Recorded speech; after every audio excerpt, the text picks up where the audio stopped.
সকল প্রশংসা কার, সকল গুণগান কার, 5ই আগস্টের সকল কৃতিত্ব কার? আল্লাহর। 5ই আগস্ট একটি দিন নয়, 5ই আগস্ট একটি শতাব্দী উপহার দিয়েছে বাংলাদেশের আবহাওয়ার জনগোষ্ঠীকে। আলহামদুলিল্লাহ। প্রিয় বন্ধুরা, আমাদের সেক্রেটারিয়েটে গত মধ্যরাতে আগুন দেয়া হয়েছে, আপনারা জানেন।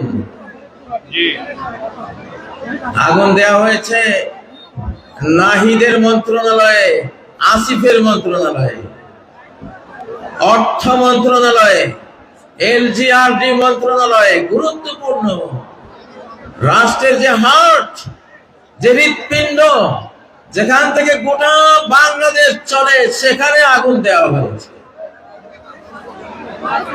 এখানে আগুন দেওয়া মানে সারা বাংলাদেশের উপরে আগুন দেয়া। যারা আগুন দিয়েছে তারা ফ্যাসিবাদের দালাল, তারা এই বাংলাদেশের দুশমন, তারা ভারতের বন্ধু, তারা বাংলাদেশের শত্রু। আমরা তাদেরকে বিচারের আওতায় এনে উপযুক্ত বিচার করে ছাড়বো ইনশাআল্লাহ। প্রিয় বন্ধুরা, আমি আমার বক্তব্যের শুরুতে কিছু স্লোগান দিচ্ছি, আপনারা আমার সাথে সায় দিবেন। 1 নম্বর স্লোগান। কত নম্বর? 1 নম্বর। কত নম্বর? 1 নম্বর। বঙ্গবন্ধুর দিন শেষ, আল্লাহ বন্ধুর বাংলাদেশ। স্লোগানটা দেন। বঙ্গবন্ধুর দিন শেষ, আল্লাহ বন্ধুর বাংলাদেশ। আমরা কার বন্ধু হব? কার বন্ধু হব? যেই বন্ধু আমাদের 17 বছরের নির্যাতন দেখেছেন, যে বন্ধু আমাদের 17 বছরের গুম খুন আকাশ থেকে মনিটরিং করেছেন, যেই বন্ধু এই বাংলাদেশের কোটি কোটি মানুষের আর্তনাদ শুনেছেন, যেই বন্ধু আকাশ থেকে দেলাওয়ার হোসেন সাইদির মতো একটি যুগ স্রষ্টা মুফাসসিরে কোরআনের জেলের গোপন কুঠুরিতে গোপন হত্যাকাণ্ড যে আল্লাহ দেখেছেন, এই বাংলাদেশের এই জমিনে 1947 সালে কোরআনকে সংবিধান করার ঘোষণা দিয়েই এই মুসলিম মানচিত্র তৈরি করা হয়েছিল, ঠিক নয় কি? এবং এই মানচিত্র হবে মুসলিমদের জন্য, আল্লাহকে যারা ভালোবাসবে তাদের জন্য, আল্লাহকে যারা সেজদা দেবে তাদের জন্য, আল্লাহর আইন যারা মানবে এই মানচিত্র তাদের জন্য। এইখানে যারা মুসলিম থাকবে তারা একটি রাজনৈতিক ইউনিট, পলিটিক্যাল ইউনিট। যারা হিন্দু, বৌদ্ধ, খ্রিস্টান, চাকমা উপজাতি থাকবে তারাও একটা রাজনৈতিক ইউনিট। উভয় ইউনিটের সমান অধিকারের ভিত্তিতে আমরা 1947 সালে এই মানচিত্রটি আল্লাহর কাছ থেকে তার করুণায়, তার রহমতে, আমাদের সংগ্রামে আমরা প্রাপ্ত হয়েছিলাম। আলহামদুলিল্লাহ। জোরে বলেন আলহামদুলিল্লাহ। প্রিয় বন্ধুরা, আমাদের এই ওয়াদা এখন পূরণের শেষ সুযোগ। কোরআন দিয়ে বাংলাদেশ শাসনের এখন সর্বশেষ সুযোগ। অতীতে যারা ভুল করেছে, বঙ্গবন্ধুরা ভুল করেছেন, কোরআন দিয়ে বাংলাদেশ শাসন করেননি। তার আগে আইয়ুব খান ভুল করেছিলেন, কোরআন দিয়ে কোরআনের জন্য নেয়া বাংলাদেশকে কোরআন থেকে বঞ্চিত করেছিলেন। তারপরে স্বাধীন বাংলাদেশ হয়েছে, একে একে সবাই ভুলটা করেছেন। তারা কেউই আল্লাহর সাথে করা ওয়াদা রক্ষা করেননি, এই জন্য তাদেরও ভালো পরিণতি হয়নি, আর জনগণ আমাদেরও ভালো একটা পরিণতি আমরা পাইনি। আমরা কি সামনেও সেই পরিণতি চাই? আমরা কি আবার গুম খুম হতে চাই? আবার আমরা মিথ্যা মামলায় জর্জরিত হতে চাই? আবার আমরা নির্যাতনে নিষ্পেষণে দেশান্তরিত হতে চাই? যদি না চাই, না চাইলে তো হবে না ভাই। চাওয়ার পক্ষে কিছু কর্মসূচি তো নিতে হবে, নিতে হবে কিনা? সেই কর্মসূচিগুলি আজকে দিচ্ছি। প্রথম কর্মসূচির ঘোষণা হলো বঙ্গবন্ধুর দিন শেষ, আল্লাহ বন্ধুর বাংলাদেশ। আল্লাহ ছাড়া কোনো বন্ধু আছে? নাই। অনেক বন্ধু পৃথিবীতে জোটে, কিন্তু শেষ প্রান্তে গিয়ে জীবনের দেখা যায় কেউই নাই। কে আছে? কে আছে? আল্লাহ আছে। মাকে কত ভালোবাসি, মা কি কবরে যায়? খেলার সঙ্গীদেরকে কত ভালোবাসি, তারা কি কবরে যাবে? সহপাঠীদেরকে কত ভালোবাসি, তারাও কি কবরে যাবে? স্ত্রীকে ভালোবাসি, তারা স্ত্রীরা কি কবরে যায়? কেউই যায় না। নিদান কালে কেউ থাকে না। আমি আমার রচিত একটি কবিতা দিয়ে বিষয়টা বুঝাচ্ছি আপনাদেরকে, যে আল্লাহ একমাত্র বন্ধু। জেলখানায় সিদ্ধান্ত নিয়েছি বাংলাদেশকে আল্লাহর মজনুনদের দেশ বানাবো ইনশাআল্লাহ। আমরা কার মজনু হব? কার মজনু হব? উযকুরুল্লাহ হাত্তা ইউকালা মাজনুন। আল্লাহকে এমন ভাবে স্মরণ রাখো, এমন ভাবে ডাকো যেন শ্রোতারা দেখে শুনে মনে করে যে তুমি একটা পাগল। এটা তো হাদিস, ঠিক না? মাতৃমায়ার আঁচল ছেড়ে গেলাম খেলার মাঠে, কদিন পরে সে মাঠ ছেড়ে গেলাম বিদ্যাপীঠে। বিদ্যালয়ের দিন ফুরালে জড়ো হলাম প্রাতে, নয়ন জলে বুক ভাসিয়ে গেলাম যে যার পথে। আবার এলো জীবন জুড়ে যৌবন রাঙ্গিনী, মনে হলো এবার পেলাম আসল সঙ্গিনী। কোলের শিশু আসলো যখন মায়ার সুতোয় গেথে, আগের মতো সেই প্রীতি আর রইল না তার সাথে। পুত্র কন্যা নাতি পুতি জড়িয়ে মায়ার জালে, একে একে আসলো গেল সবই আমার কোলে। ভাই বেরাদার ভক্ত প্রেমিক, ভাই বেরাদার বন্ধু স্বজন ভক্ত প্রেমিক মেলা, ধীরে ধীরে ঘুরিয়ে এলো জীবন সাজের বেলা।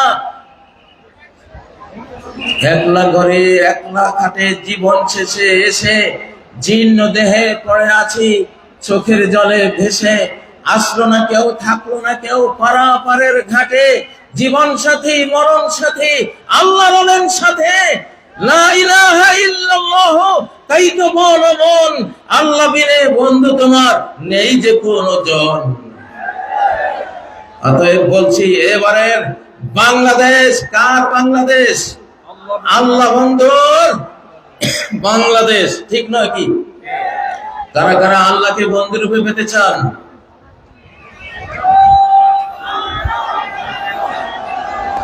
আল্লাহু আকবার, নারায়ে তাকবীর, আল্লাহু আকবার।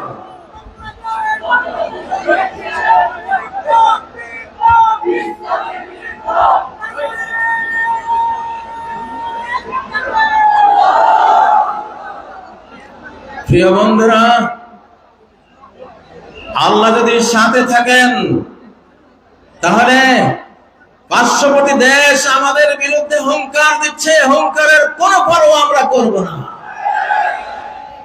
আমাদেরকে মিয়ানমার হুঙ্কার দিচ্ছে, আরাকান আর্মি হুঙ্কার দিচ্ছে, কোন পরোয়া আমাদের নাই। যদি সর্বশক্তিমান ইটারনাল পাওয়ারের মালিক আল্লাহ, able to do all things যিনি, আলা কুল্লি শাইইন কাদির যিনি, আমরা তার রাজনীতি করি, আমরা তাকে বিশ্বাস করি, তার উপরে ট্রাস্ট স্থাপন করি, তার উপরে আস্থা রাখি, আমরা তাকে নিয়েই বাংলাদেশ গড়ব ইনশাআল্লাহ। প্রিয় বন্ধুরা, দ্বিতীয় স্লোগান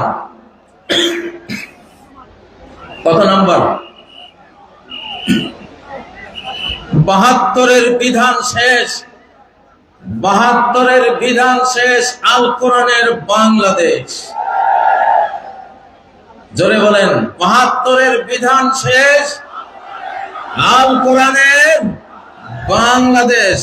আমরা ৭২-এর বিধান দেখেছি, বিগত ১৭ বছর নিষ্পেষিত হয়েছি, নির্যাতনের স্টিম রোলার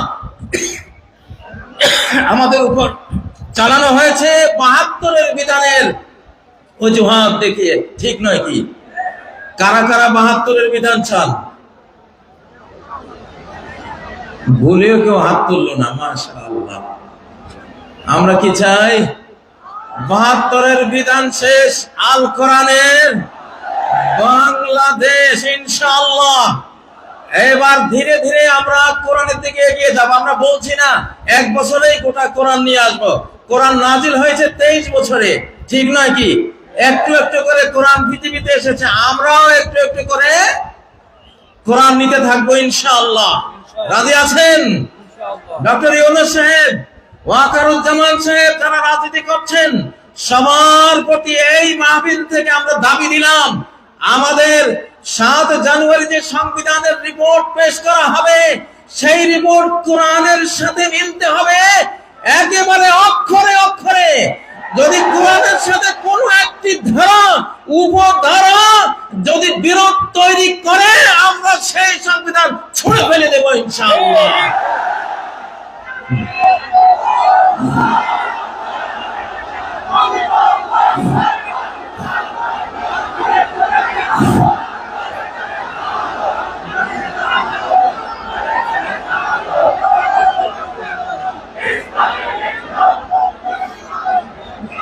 আজকের ৩ নম্বর স্লোগান, কয় নম্বর? কারা কারা শুনেছেন হাত তোলেন। কয় নম্বর স্লোগান? ৩ নম্বর। জয় বাংলার দিন শেষ, নারায়ে তাকবীরের বাংলাদেশ। আকাশ বাতাস প্রকম্পিত করে তাকবীর ধ্বনি তোলো।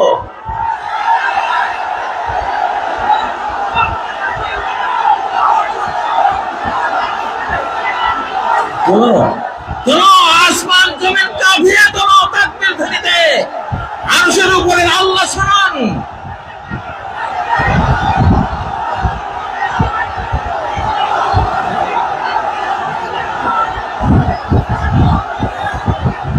ইনশাআল্লাহ।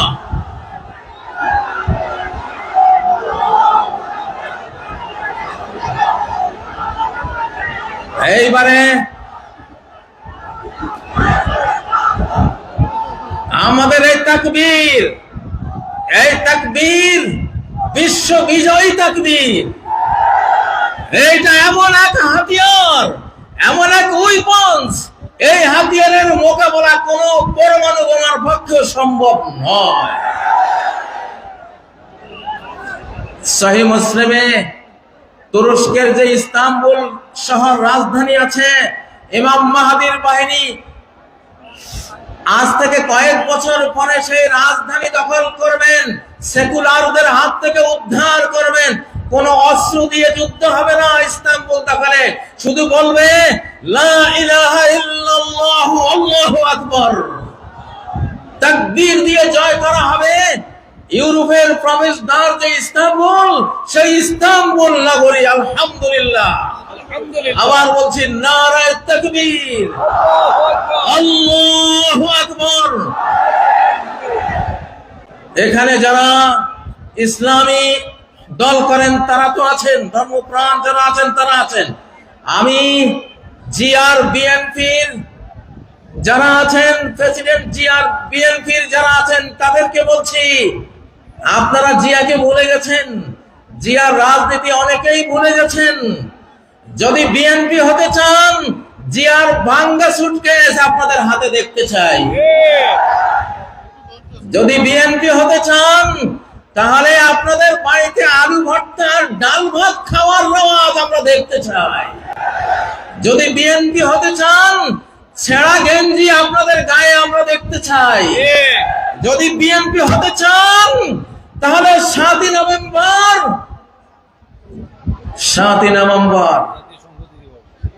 জাতীয় সংহতি দিবস, জয় বাংলা স্রোতের, জয় বাংলার নাপাক স্লোগানে 71 থেকে 75 পর্যন্ত নারায়ে তাকবীর স্লোগান বন্ধ হয়ে গিয়েছিল।